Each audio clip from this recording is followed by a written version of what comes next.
here with two ChatGPT power users. This guy's running multi-million-dollar brands with ChatGPT, and Maui Yeah. is using it for her job and using it for everything. In fact, we came out to dinner tonight and I asked Adam, because he lives here, I asked him where should we go? And he made a whole day plan. Like, he told me where to go, like I needed to buy an iPhone case, and then I said I wanted a rooftop bar and food, and he made a plan just using ChatGPT. So I'm not sure how I feel about that. He used no brain power to plan the afternoon, but it was really good. ChatGPT did a good job. So we've got 3 tips for you. We're each going to give 1 tip. Let's start with Adam, the main power user, probably a top user of ChatGPT. What's your tip, Adam? Yeah, well, I use ChatGPT every day at work. I would say one thing that really helped, that usually takes a lot of brain power, is using it to analyze split tests. So you can actually have it like help you come up with split tests. Like, yeah, just give it like the main topic you're talking about and be like, come up with a good split test for me. And you could give it, like, be very specific, like, yeah, we're doing up to 80% off on this thing. And you could also ask it, okay, so give me a split test that is like very different from each other, and something that we can learn something about the business, and then it'll come up with it, and I'll ask it to give it the hypothesis too. So then you can look at the hypothesis, and you could like continue chatting with it, making sure to refine it the way you want it.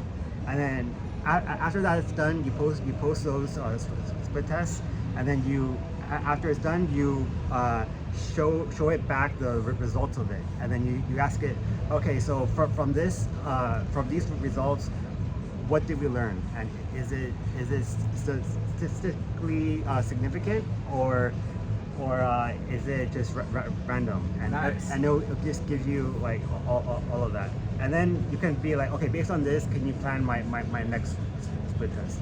And you can just like keep going deep with it. Nice, that's a really good tip. I feel like not enough people are using split tests, and then almost no one's using ChatGPT to analyze the data and help come up with ideas for split tests.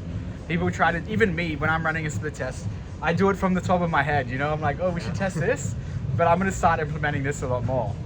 All right, let's get the next tip. So we've got a graphic designer over here.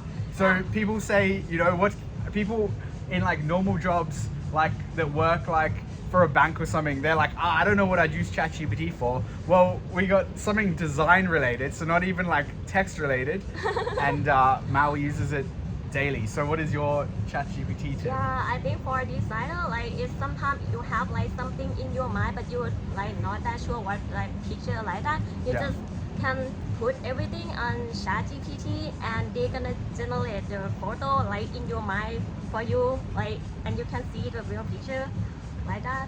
Yeah, nice. And like sometimes it's just like you can just put like your idea, and they generate the photo that you're like, sometimes it's too amazing, more than you think, and it inspires you a lot. Yes. Yeah.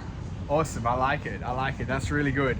And my ChatGPT tip, something not a lot of people know about, is using the voice feature, where basically, so on the iPhone, on the keyboard, there's like, you can use like auto dictation, so don't use that.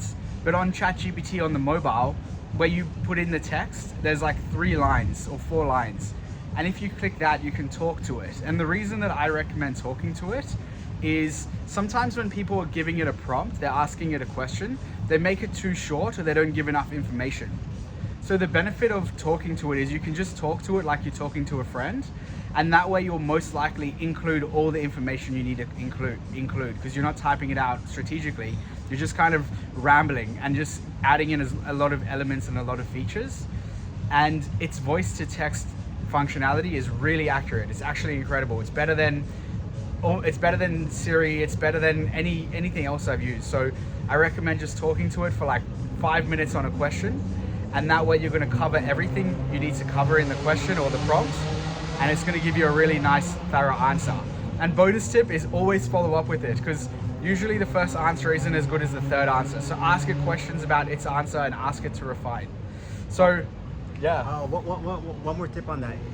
If when you're talking to it, if you hold down the button, then you could keep speaking, and even when you stop speaking, it'll keep listening to you. Yes. So if you just speak to it normally, right when you stop speaking, it'll answer you. So if you want to avoid that, just hold down the circle button. Yes. And then after you're done speaking, let that That's go. when it talks back to you.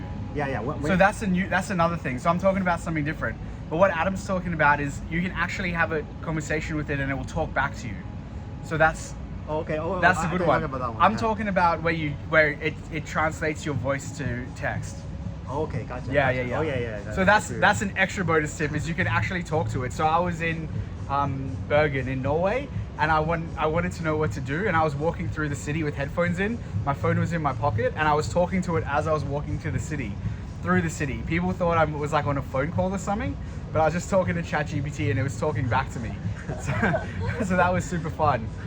All right, awesome. Well, question for you. Let me know in the comments. Are you using ChatGPT, and what do you use ChatGPT for? If you liked having Adam and Maui in the videos getting their tips, then hit the thumbs up and of course subscribe, and we'll see you on the next one.